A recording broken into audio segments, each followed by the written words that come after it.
नमस्ते दोस्तों, आप देख रहे हैं एस्ट्रॉन में और astrology is simplified for you.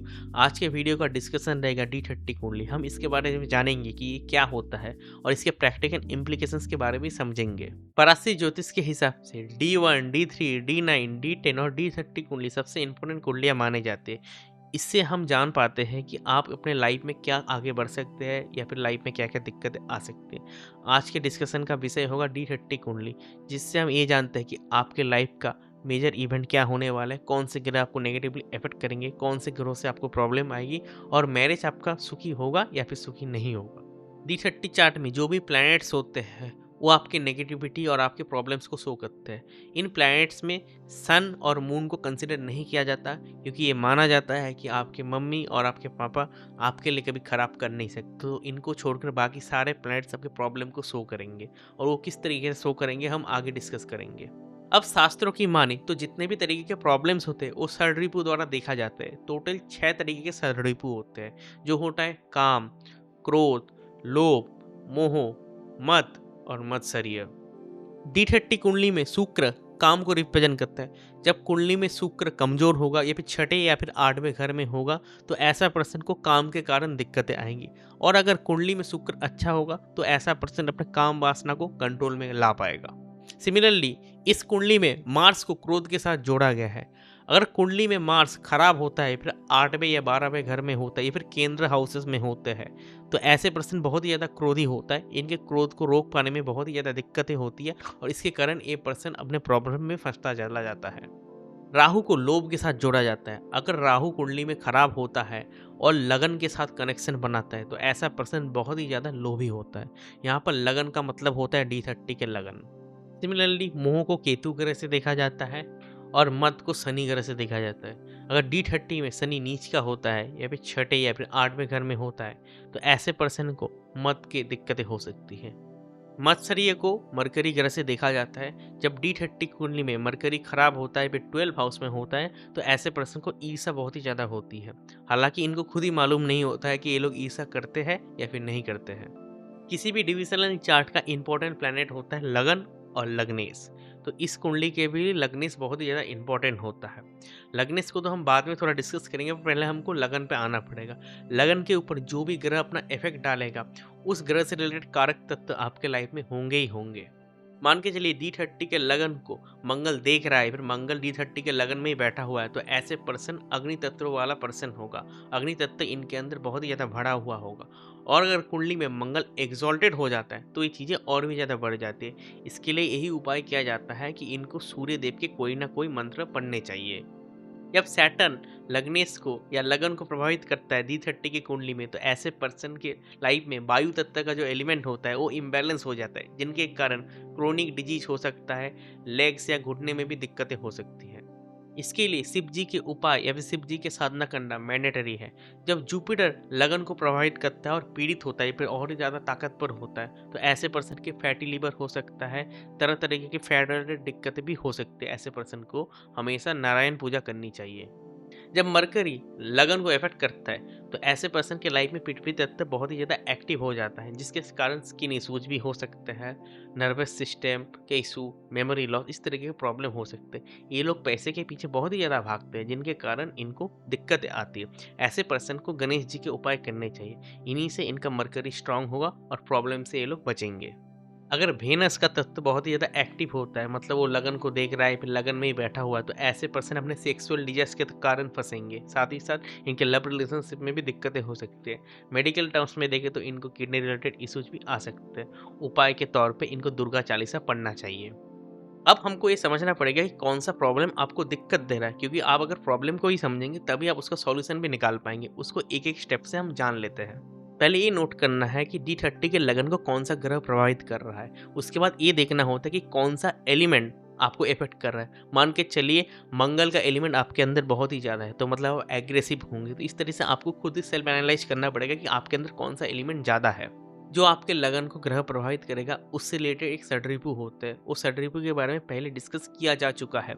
उस षड्रिपु को आपको बैलेंस करना पड़ेगा, उसके उपाय करने आपके लिए मैंडेटरी है। अगर सौगरी ग्रह बैठता है लगन में और उसको पॉजिटिव प्लैनेट्स देख लेता है तो उसके नेगेटिव रिजल्ट्स नहीं मिलते हैं।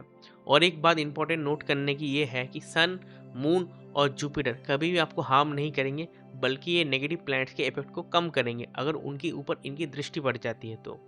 आपके D30 कुंडली में जो भी एसेंडेंट राइज होगा, उस एसेंडेंट से रिलेटेड प्रॉब्लम आपके लाइफ में आएंगी। डिपेंड ये करेगा कि वो एसेंडेंट कहाँ पर बैठा है आपके नॉर्मल कुंडली में। उदाहरण के लिए आपकी कैंसर लगन की कुंडली है, पर आपका D30 में आपका कैप्रिकॉर्न लगन की कुंडली बनती है। तो कैप्रिकॉर्न कहाँ पर बन रहा है आपके कैंसर में, आप अगर नोट करेंगे तो देखेंगे वो 7वें हाउस में बन रहा है। तो ऐसे पर्सन को अपने 7वें हाउस मतलब आपके मैरिज से रिलेटेड प्रॉब्लम आएगी। अब ये भी देखना पड़ता है कि कौन सा ग्रह लगन को सबसे ज़्यादा प्रभावित करते हैं। बहुत केसेस में ऐसा भी देखा जाता है कि लगन में कोई सा ग्रह भी बैठा नहीं होता और लगन को कोई ग्रह देख भी नहीं रहा है, तो उन केसेस में उस ग्रह को देखा जाता है जो ग्रह केंद्र में बैठा हुआ है और सबसे बलवान तरीके से बैठा हुआ है। अब इसे हम एक एग्जाम्पल से समझते रहे। स्क्रीन पे जो आप कुंडली देख पा रहे हैं, एक D30 कुंडली है, एक स्कॉर्पियो लगन की कुंडली है, जिनमें लगन का लॉर्ड 4th हाउस में बैठा हुआ है। ये जो लगन है ये पाप ग्रह का लगन है, तो ये थोड़ा अनलकी लगन तो बन ही जाता है, पर लगन पे वेनस और सैटर्न का इफेक्ट है। एक अच्छा ग्रह है और एक बुरा ग्रह है, जिसके कारण इनके मिक्स फॉर्च्यून होंगे।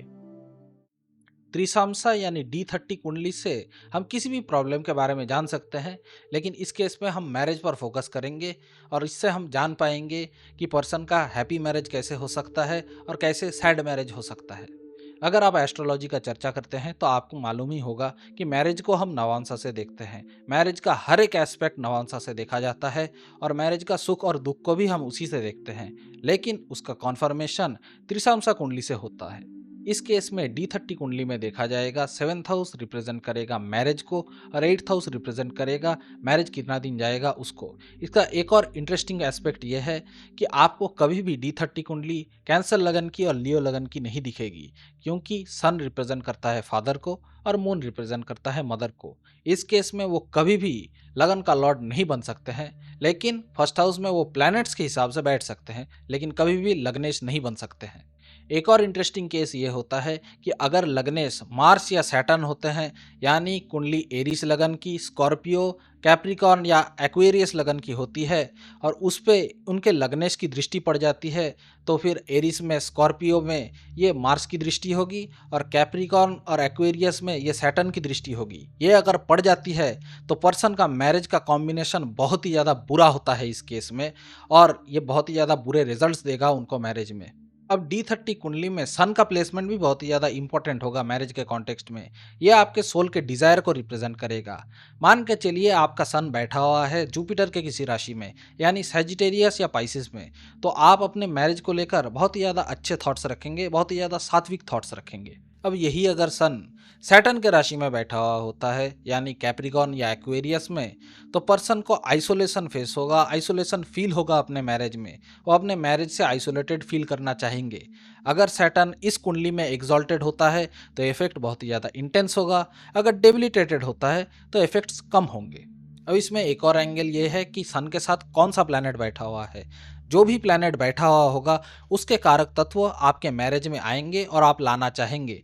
जो भी वो प्लैनेट होगा वो मैरिज में आपको देखने को मिलेगा और आप देखना चाहेंगे। अब आते हैं मून पे।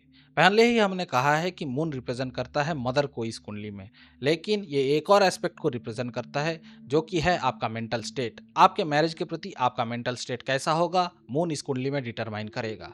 अगर वो किसी अच्छे राशि में बैठा हुआ होगा तो आप सिचुएशन को अच्छे इमोशनल मैच्योरिटी से हैंडल करेंगे। अगर वो किसी बुरे राशि में, यानी मून के लिए बुरे राशि में बैठा हुआ होगा, तो आप बहुत ही ज़्यादा इमोशनल हो जाएंगे अपने मैरिज में और आप बहुत ही ज़्यादा इमोशनल तरीके से उसको हैंडल करने की कोशिश करेंगे। गलत तरीके से भी वो हैंडल हो सकता है। और अंत में हम आते हैं 7th हाउस और 7th हाउस के लॉर्ड के ऊपर। ये इंपॉर्टेंट इसलिए होता है कि मैरिज में आपका हैप्पीनेस कैसा रहेगा। अगर वो शुभ योग बना रहा है मैरिज में, या फिर किसी प्लैनेट्स के साथ अच्छा कॉम्बिनेशन बना रहा है, अच्छी दृष्टि पड़ रही है उसके, तो वो अच्छे रिजल्ट्स देगा। ये 7th हाउस के लिए एप्लीकेबल है और 7th हाउस लॉर्ड के लिए भी एप्लीकेबल है। अब इसका उल्टा अगर होता है, यानी पाप योग अगर होता है, इसका मतलब ये है कि 7th हाउस लॉर्ड पीड़ित है, या फिर 7th हाउस ही पीड़ित है किसी प्लैनेट द्वारा, या फिर एनिमी प्लैनेट जो है लग्नेश का या फिर लगन का, तो वो अगर बैठा हुआ होता है 7th हाउस में, तब ये बहुत ही ज़्यादा नेगेटिव रिजल्ट्स देगा मैरिज के हैप्पीनेस कॉन्टेक्स्ट में। मैरिज बहुत ही ज़्यादा सैड होगा। अब इसमें ये देखना होगा कि दोनों ही प्लैनेट्स अगर बैठे हुए होते हैं सेवन्थ हाउस में, या फिर सेवन्थ हाउस लॉर्ड या फिर एक बुरा प्लैनेट लगन को देख रहा है, तो देखना पड़ेगा कि कौन सा प्लैनेट का इफेक्ट ज़्यादा है। अगर अच्छे प्लैनेट का इफेक्ट ज़्यादा है तो ओवरऑल मैरिड लाइफ अच्छा जाएगा। अगर बुरे प्लैनेट का इफेक्ट ज़्यादा है तो ओवरऑल मैरिड लाइफ अच्छा नहीं जाएगा। अब चलिए इस विषय को एक एग्जाम्पल से समझते हैं। स्क्रीन पे जो कुंडली आपको दिख रही है ये एक सैजिटेरियस लगन की कुंडली है, जिसका लगने सेवन्थ हाउस में बैठा हुआ है लेकिन शनि के साथ बैठा हुआ है। इनका केस ये हुआ है कि इनके मैरिज के 6 से 8 महीने बाद ही इनकी बीवी इनको छोड़ के चली गई और इनके ऊपर केस हो गया। लेकिन इसका कारण क्या है, चलिए एक एक करके जानते हैं। शुरुआत करते हैं इनके लगन से। इनका लगन सैजिटेरियस लगन है, जो कि एक शुभ प्लैनेट का लगन है, जो कि है जुपिटर। इन्होंने अपने लाइफ में बहुत ज़्यादा तरक्की किया है। इन्होंने फॉरेन में अपना जो डेंटल प्रैक्टिस है वो शुरू किया था और इनका ओवरऑल लक भी बहुत ज़्यादा शुभ है। अब इनका लगन तो एक शुभ प्लैनेट का है, जो कि है जुपिटर, और उसकी दृष्टि भी पड़ रही है। लेकिन इसमें बुरा क्या है, इनका जो सन है वो एक्वेरियस में बैठा हुआ है, जो कि है सैटर्न का राशि। इसीलिए ये अपने मैरिज में ज़्यादा अटैच्ड फील नहीं करते हैं, बहुत ही ज़्यादा डिटैच फील करते हैं। उसके बाद आते हैं मून पे। मून 12th हाउस में बैठा हुआ है और डेबिलिटेटेड होकर बैठा हुआ है। साथ ही मार्स उसको पीड़ित भी कर रहा है। इसीलिए इनके मैरिज में जो भी इनका रिएक्शन होता है वो बहुत ही ज़्यादा नेगेटिव होता है और उनको बहुत ही ज़्यादा नेगेटिव रिजल्ट्स देता है। अब इसके बाद हम आते हैं लगन पे। लगन पे मरकरी बैठा हुआ है फर्स्ट हाउस में और उस पर एक शुभ ग्रह की दृष्टि पड़ रही है जुपिटर की, लेकिन दो अशुभ ग्रह की भी दृष्टि पड़ रही है, जो कि है सैटर्न और मार्स। इस केस में इनके शुभ प्लैनेट से ज़्यादा पावरफुल इनका अशुभ प्लैनेट है, जो कि है सैटर्न और मार्स, जो कि इनके ओवरऑल मैरिज में ये रिजल्ट लाया है कि इनकी बीवी इनको छोड़ के चली गई 6 से 8 महीने के बाद। तो इसी के साथ आज का वीडियो ख़त्म करते हैं। उम्मीद करता हूँ कि आपको ये वीडियो पसंद आई है। अगर आपका कोई प्रश्न है या फिर सजेशन है तो कमेंट्स में अवश्य लिखिए। अगर आपको ये वीडियो पसंद आई है तो इसको लाइक और शेयर करना ना भूलें। साथ ही आपको अगर हमारा कंटेंट पसंद आता है तो इस चैनल को सब्सक्राइब कीजिए और उस नोटिफिकेशन बेल को भी दबाइए, ताकि आपको लेटेस्ट अपडेट मिल पाए। स्क्रीन पे दिख रहा ये वीडियो आपको इन्फॉर्मेशन देगा प्लैनेट्स यानी सन और मून के ग्रहण के बारे में, और ये वीडियो आपको इन्फॉर्मेशन देगा गणाति कारक के बारे में, जो कि आपको लिए नेगेटिव रिजल्ट देता है आपकी कुंडली में। अगले वीडियो में फिर मिलेंगे। नमस्कार।